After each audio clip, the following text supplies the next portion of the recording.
We don't have to even speak names, but you spoke a name and called out someone a suit. I mean, the courage to do that, and you got a lot of respect. You already had respect, but even more respect for doing that. Has there been any backlash, any conversation? Like, because like you said, there is a give and take and a tug between what people have hung their hats on for years and made a lot of money and what is coming and what it's going to be. I don't know. I don't know if there was any conversations that happened behind. Obviously, so like I thought that was a warning shot to that guy. I didn't even think that was A direct hit. yeah, because I'm the executive producer of my show. I report directly to Jimmy and Bob. So I'm not really viewing anybody as like I saw everybody like Pat calls out his boss. I don't got a motherfucking boss. What are we, what are we?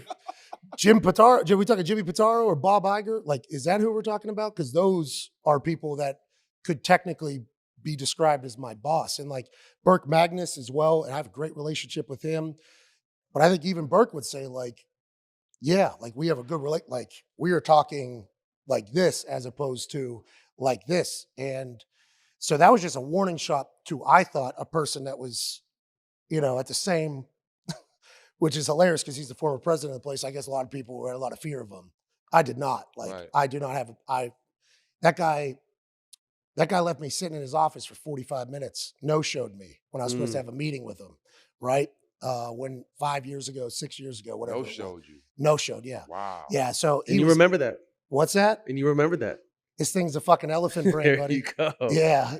I am. Yeah. Yeah, I got everybody's. Yeah. Yeah. And he also banned all my friends from coming on my show.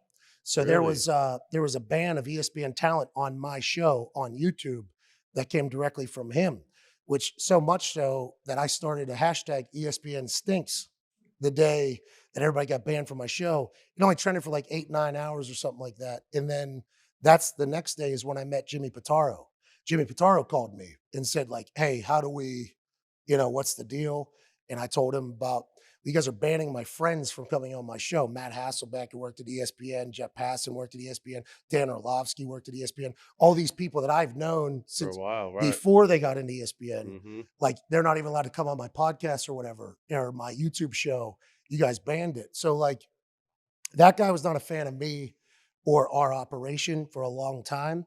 So then whenever ESPN signs us and he runs SportsCenter and our show is now in place of SportsCenter at noon, I'm a fan of SportsCenter. We all watch SportsCenter. I grew up on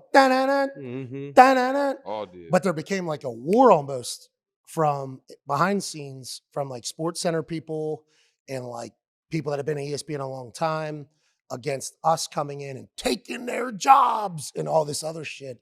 And I didn't see it like that. We were like pumped that we made it to the big leagues. Like, hey, I'm pumped we're on the worldwide league. Like that's how I viewed it. Come on, man. And this is what I'm talking about playing a checkers player. Like get the ESPN deal done. I'm like, this is awesome. Like we joined the ESPN team. So lucky to be here. We get access. And then immediately it's like, this guy sucks. This guy's ruining ESPN. And it's not coming from people outside ESPN. It was coming from people within ESPN. And I did not expect that at all. So I immediately like, okay, I'm in war. Like if that's what we're doing, we're in war.